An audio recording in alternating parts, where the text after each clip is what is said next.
else better call somebody.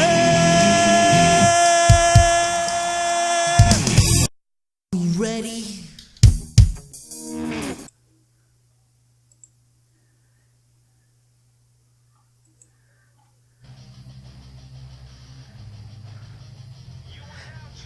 Alright, seems like we're back. Episode 98, approaching that 100 mark. Wow. We're here, Raw Review. I'll just jump right in, and shall we? So, we open, we have a moment of silence on the mass shooting victims. I can't blame them there, and that was a nice touch. So I won't get into my thoughts on that. So we'll get into the actual business. So we open with Joe, fat ass, standing at the announcer's table, demanding that he had nothing to do with the attack on Roman, yada, yada, yada. Who cares? Joe, you would lose anyway. It's just a fact. And you're just not good. I know you have heard me say it 100 times before. So, yeah, we just know this. And so, whether or not he did, I don't think he did. But still, stop pretending Joe's relevant. But we get a replay last week. Reigns through the set, all of that good stuff. But anyway, Shane, I think it was Shane. He said he wasn't there. He announced he wasn't there. Maybe. Who knows? But he said he's going to stay here and wait until Roman gets here and demand an apology. Nobody fucking cares, Joe. They don't care. So, but what we do care about is as he's waiting, he gets interrupted. Thank God. By good old Becky Lynch. And that was awesome. So she's out. We get Charlotte, Natalya, and Trish Stratus. So a little bit of I think you have Becky in commentary, and that's actually no, I take that back. It's a tag team matchup. Mess that up. So anyway, I think it's just a match to get Trish back into the mix, get her warmed up for SummerSlam, which is good. Charlotte needs somebody to box with because there's not a lot of females. And everybody's kind of tied up in their own storylines. So, anyway. So, at one point, Charlotte decides to just leave. She's done playing and whatever. But, so Becky gets up and just yelling at her. La, la, la. And then, Natalya gets the sharpshooter on her, won't let it go. Finally, Trish breaks it up. But, just kind of a precursor / warm-up match. It's okay. So, Mysterio, Andrade, again. Pretty fun matchup, though. I mean, they're both athletic, both pretty decent. A nice reverse sunset bomb. I can't, deny that. So, Ray finally gets his 619 top rope, but still just a near fall. And we end up getting Andrade dropping Ray, getting the pin, and the rivalry continues until either one of them can find an opponent worth a damn, I guess. So, anyway, we go back to the joke-ass, horrible, first ever pregnant champ, and just when you think that the 24/7 title cannot get any worse, it does. So, you not only have her going to some fake ass doctor's office for her baby appointment, obviously fake. It's curtains and shit for walls. Come on. I don't know if any of you have kids. I've had a few, and that's just not, you're not fooling anyone. But the funny part is, so her husband, the doctor's actually a ref, and he pins his wife while she's got her legs in stirrups and takes the title, only to get to the lobby to have the man himself, now the 11-time 24/7 champion, R-Truth. What a damn joke. Seriously, a joke. Joke. And yeah, so joke. And then we'll move into, I don't know whether to be surprised or proud, both, that we actually have a Lesnar sighting. Well, Paul Heyman. No, it's Lesnar too. Yeah, so he's all out talking the shit.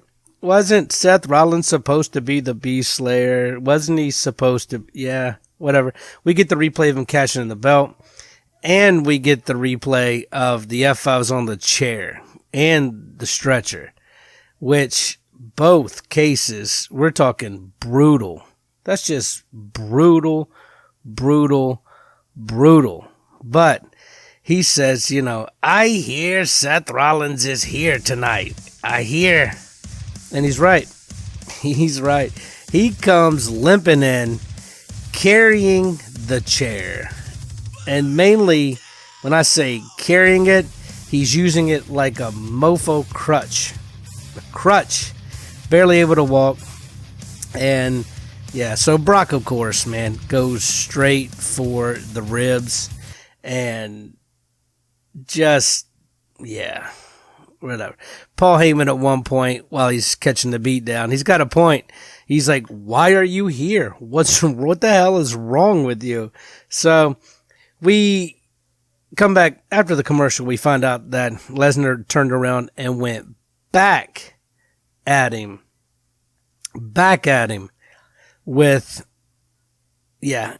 So anyway, Seth's laying there, and then to be the true hero of the day, the true face, they give him a mic while he's laying there, and he's all, was it worth it? Was all worth it? I love it. Get beat week after week, and I asked myself, should I do it? Yeah, I'll do it. I'll be back, and the whole, we will overcome, and yeah, so we get an interview with the special guest referee, Kurt Angle, in his hometown of Pittsburgh. And it was kind of cool, man. Street Profits come up and celebrate with Angle, solo cups and all. So Angle just can't call it quits, man. Like, Jesus. Like, come on, man. Anyway, so Viking Raiders, I just mentioned them because they had a match. They put them with a bunch of no-names again. Let them beat them in like 14 seconds. So, anyway. Harley Race Memorial.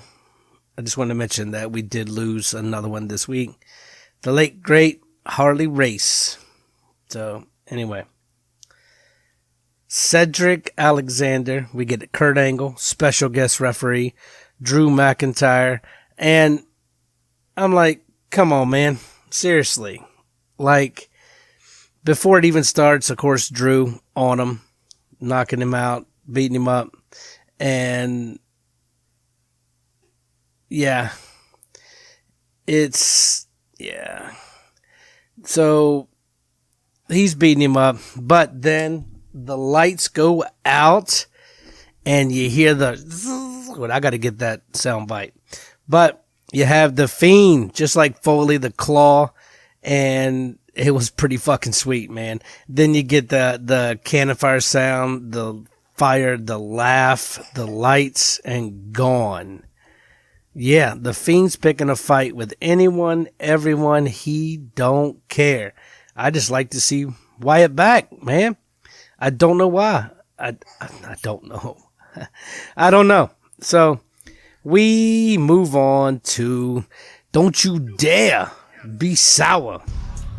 And tag team one fall, Gallows and Anderson.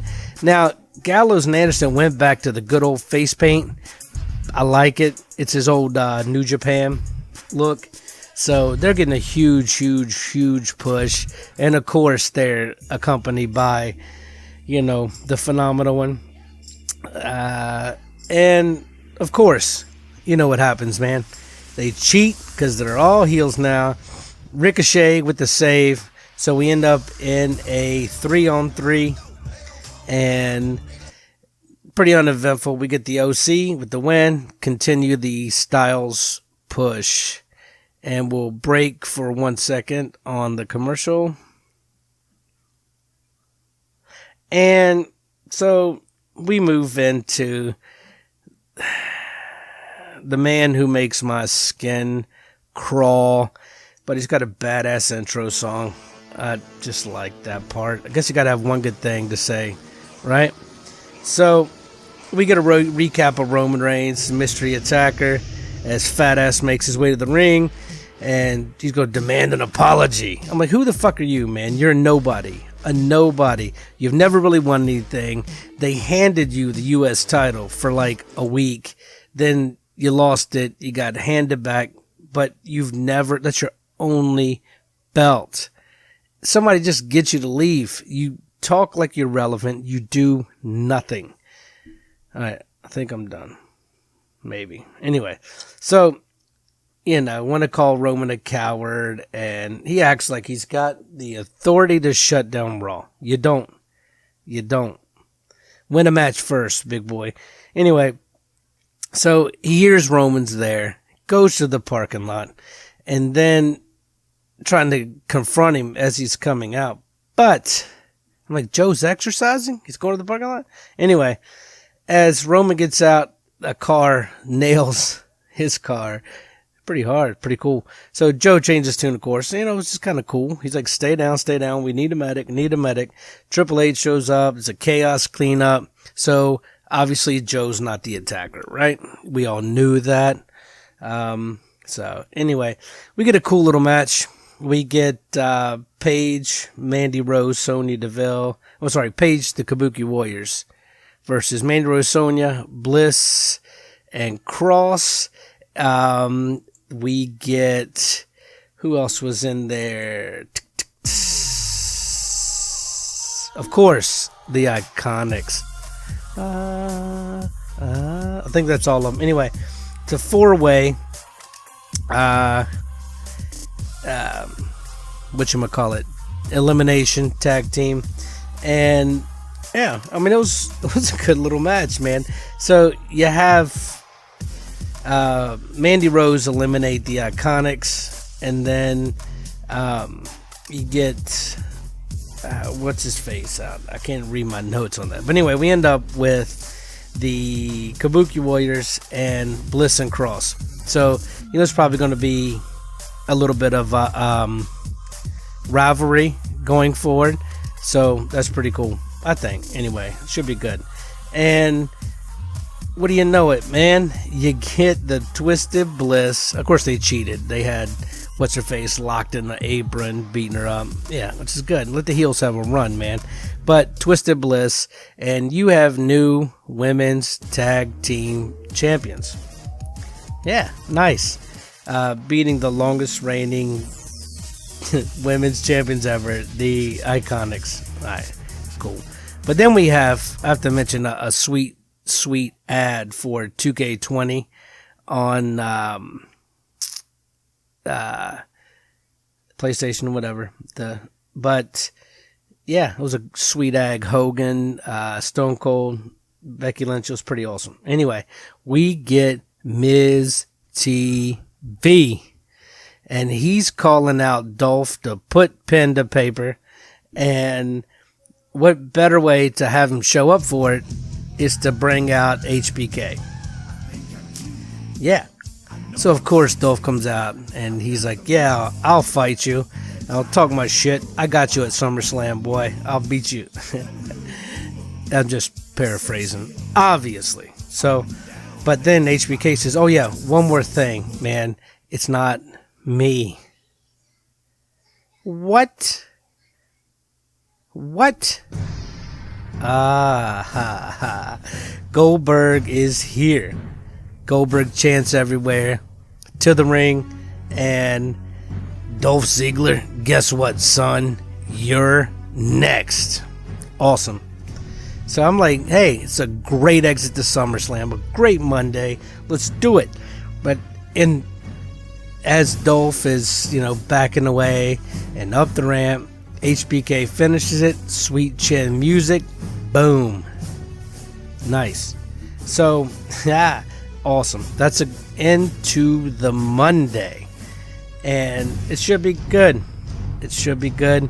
Looking forward to the SummerSlam. But yeah, and SmackDown recap. So thanks for listening on your platform, either podcast, YouTube, what be it, at the GOW podcast show. And also, man, catch you guys on number 99. Wow. All right. Peace.